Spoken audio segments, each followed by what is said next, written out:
নমস্কার বন্ধুরা, রিমি পুতুলের রান্নাঘরে সবাইকে স্বাগত। আজকে আমি বানাবো মুসুর ডালের একটি অনবদ্য রেসিপি। মুসুর ডালের এই রেসিপিটি বানানোর জন্য আমি এখানে 1 বাটি মতো মুসুর ডাল আগে থেকে ধুয়ে আধ ঘন্টার মতো ভিজিয়ে রেখেছিলাম। ডালটা পুরোপুরি ডুবে গেছে। এখন মিক্সার মেশিনে সমস্ত ডালটা তুলে নিচ্ছি। ডালটা তুলে নিলাম। এর মধ্যে এখন দিয়ে দিচ্ছি একটা কাঁচা লঙ্কা, দিয়ে দিচ্ছি কয়েক টুকরো আদার কুচি, আর দিয়ে দেব সামান্য পরিমাণে হলুদের গুঁড়ো, আর দিয়ে দেব স্বাদ মতো নুন। এখন এর মধ্যে একটু জল দিয়ে আমি এই ডালটা পেস্ট করে নেব। ডালটা পেস্ট করে নিয়েছি। এখন আমি একটা পাত্রে ডালটা ঢেলে নেব।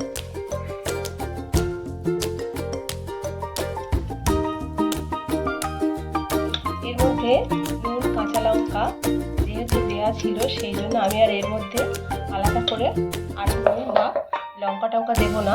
শুধু দিয়ে দিচ্ছি 2 থেকে 3 চামচ মতো চালের গুঁড়ো।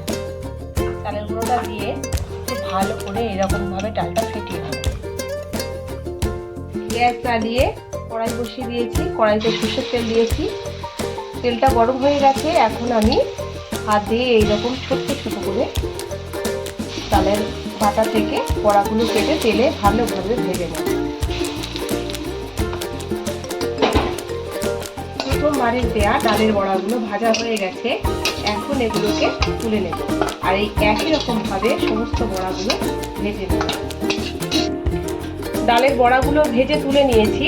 এখন আমি আগে থেকে কয়েকটা আলু কেটে ধুয়ে রেখেছিলাম। এই আলুগুলো নুন হলুদ দিয়ে ভেজে নেব।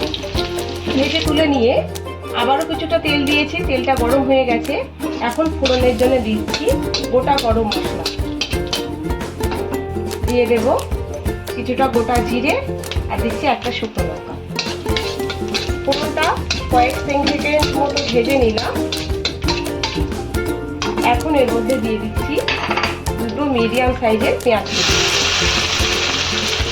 পেঁয়াজটা একটু ভালোভাবে ব্রাউন করে ভেজে নেব। পেঁয়াজটা ব্রাউন করে ভেজে নিয়েছি। এখন এর মধ্যে দিয়ে দিচ্ছি আদা রসুন বাটা। আদা রসুনটা খুব ভালোভাবে পেঁয়াজের সাথে কষিয়ে নেব। পেঁয়াজ আদা রসুন খুব ভালো করে কষিয়ে নেওয়ার পরে এখন এর মধ্যে দিয়ে দিচ্ছি হলুদের গুঁড়ো, লঙ্কার গুঁড়ো আর নুন, আর দিয়ে দিলাম 2 চামচ মতো জিরের গুঁড়ো। সব উপকরণগুলো দিয়ে কষিয়ে নেওয়ার পরে এখন একটা চেরা কাঁচা লঙ্কা দিয়ে দিলাম, আর দিয়ে দিচ্ছি পরিমাণ মতো জল। জলটা দিয়ে খুব ভালোভাবে ফুটিয়ে নেব।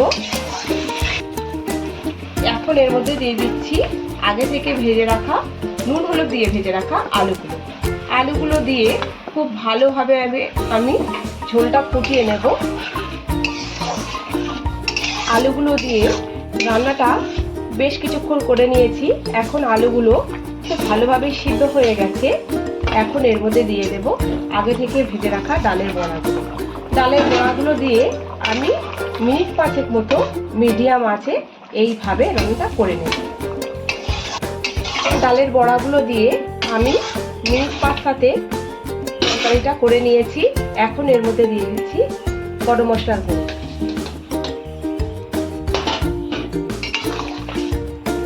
গরম মশলার গুঁড়ো দিয়ে হালকা হাতে এইভাবে নাড়াচাড়া করে এখন আমি এটা নামিয়ে নেব। তো বন্ধুরা, তৈরি হয়ে গেছে আমার আজকের রেসিপি ডালের বড়ার তরকারি। ভিডিওটি পুরো দেখার অনুরোধ করব। আর যদি ভালো লেগে থাকে লাইক, শেয়ার, কমেন্ট করে জানাবেন। চ্যানেলটিকে সাবস্ক্রাইব করে আমার পাশে থাকবেন। আজকের মতো এখানেই শেষ করছি। ভালো থাকবেন। ধন্যবাদ।